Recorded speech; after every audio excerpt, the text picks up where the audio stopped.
Hey guys, welcome back to Gathering the Magic. Today we're looking at secrets of Strixhaven, specifically Emeritus of Woe. Emeritus of Woe has gone viral for being a repeatable tutor because tutors are very important for high-powered decks. Demonic Tutor, as you know, is a game changer because it allows you to search for any card in your library and put that card straight into your hand. In this case, Emeritus of Woe is a 4-cost creature, and then you have to pay 2 mana on top of that to cast the Demonic Tutor attached to Emeritus of Woe. So according to basic mana curves, you're getting a Demonic Tutor by turn 5. On the other hand, a normal Demonic Tutor is being played by turn 2. On paper, it no longer seems worth it, but to determine whether it's worth it or not, we'll have to take a look at the creature's abilities. Emeritus of Woe is a 5/4 for black and has this creature enters prepared, and at the beginning of your end step, if 2 or more creatures die this turn, this creature becomes prepared.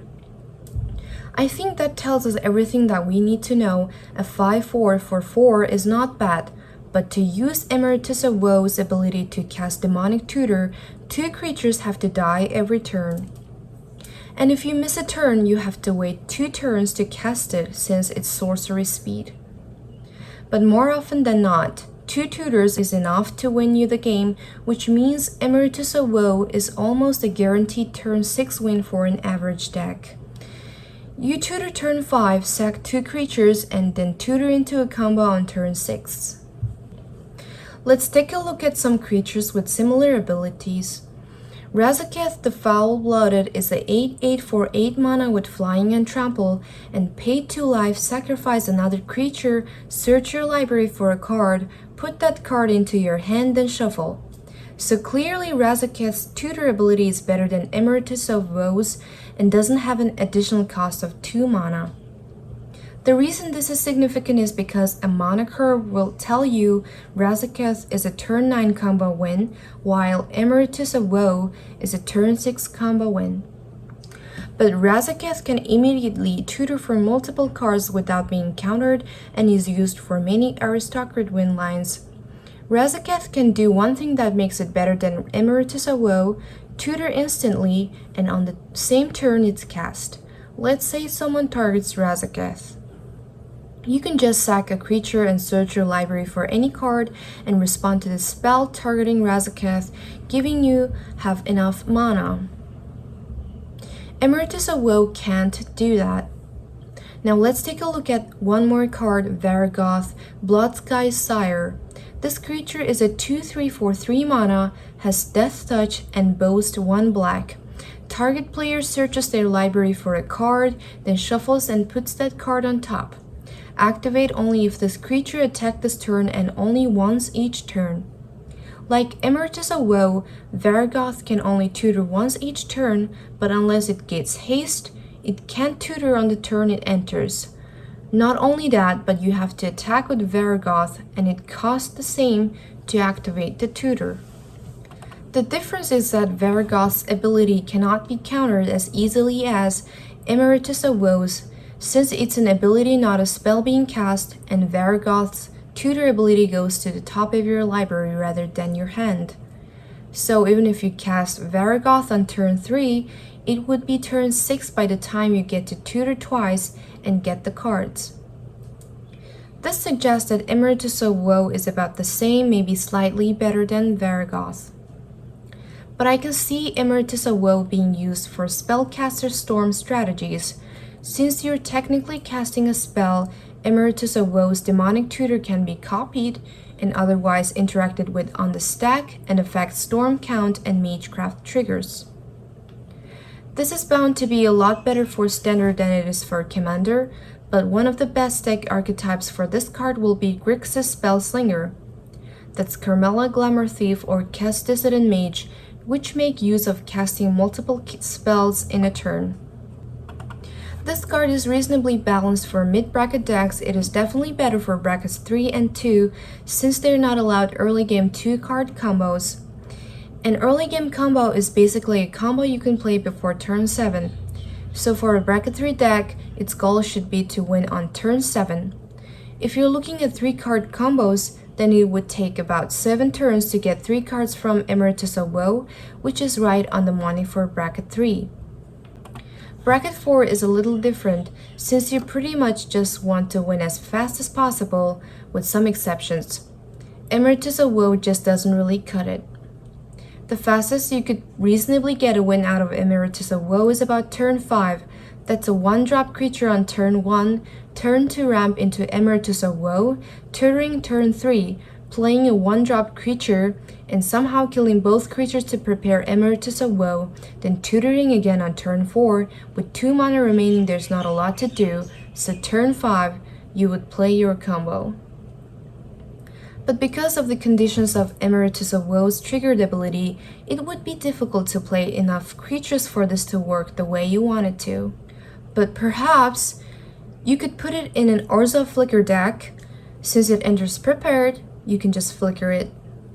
This might make it a little simpler, but still that's 4 lands, Dark Ritual, Ephemerate, and Emeritus of Woe in your opening hand, meaning for this to get a turn 5 win, you would need a perfect hand. If you don't know the statistics of that, it's nearly a 1 in 1,000 chance of getting the perfect opening hand, making this statistically questionable. And yes, that is counting 1 free mulligan. Of course, there are other ways to get that extra tutor early, such as forking the demonic tutor cast, but it's a turn 5 win all the same, and I don't really see the point in running this card for a possible turn 5 win.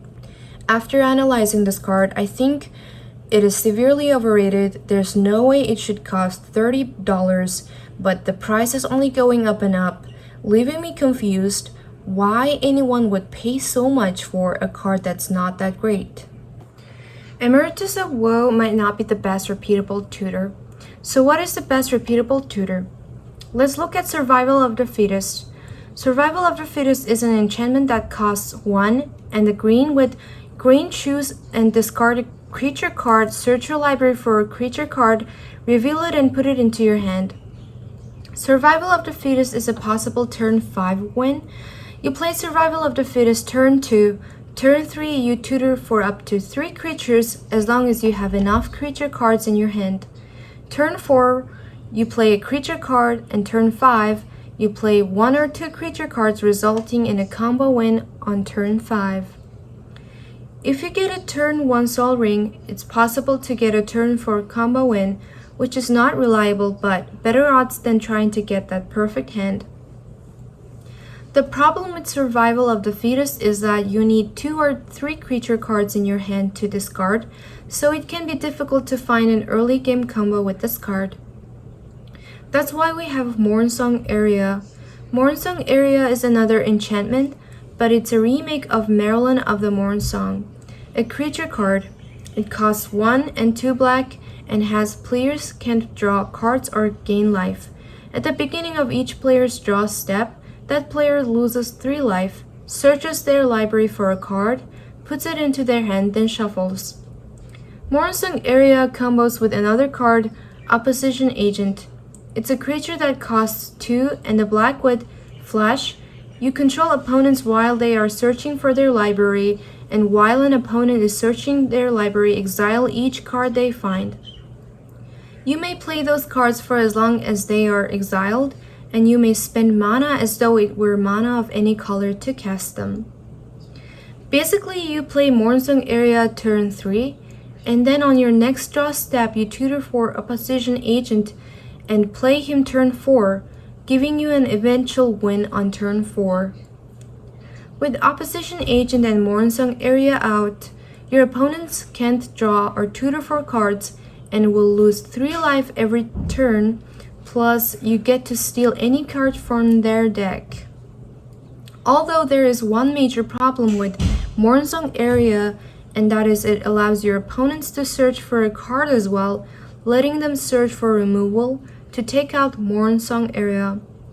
So it would be better if you played Opposition Agent before Mornsong Area, that way your opponents can't tutor for anything. But this defeats the point of a repeatable tutor. There is no repeatable tutor that can win before turn 5 by itself. Mornsung area will die as soon as you play it, and everything else is too slow. And if everything is too slow, why not just use Razaketh? Indeed, the best repeatable tutor is Razaketh. Why? Because it has the strongest tutor ability in the game. Forget about Grand Abolisher. Razaketh allows you to search for removal or counter spells whenever you want, making this a very versatile card that's hard to interact with. The trick with Razaketh is you reduce the cost with something like Rakdos, Lord of Riots, or you reanimate it from the graveyard for cheap. He turns every creature into an instant speed tutor. He can search for mana, win cons, control spells, or token generators. His slogan should be whatever you need at instant speed. Razaketh can reasonably win turn 4, or in cEDH decks it can even win turn 3. cEDH Razaketh decks run a lot of 0 or 1 drop creatures, as well as fast mana rituals, graveyard recursion, and tutors such as Entomb. Basically, you put Razaketh into your graveyard, reanimate him, play another cheap creature, then search for some easy mana like Dark Ritual, and with that you can keep it rolling until you can get a combo down. In conclusion, even though Emeritus of Woe is not the best repeatable tutor, I'd say it's too strong for bracket 2, not strong enough for a bracket 4, and for bracket 3 it fits just right, letting you get that 3-card combo out by turn 7, especially if you're only running 1 or 2 combos in your deck. But what do you guys think? As always, let me know in the comments. Now, you should know the difference between Spellcaster Slop and Goated Wizard Sauce. Good luck, and you're welcome.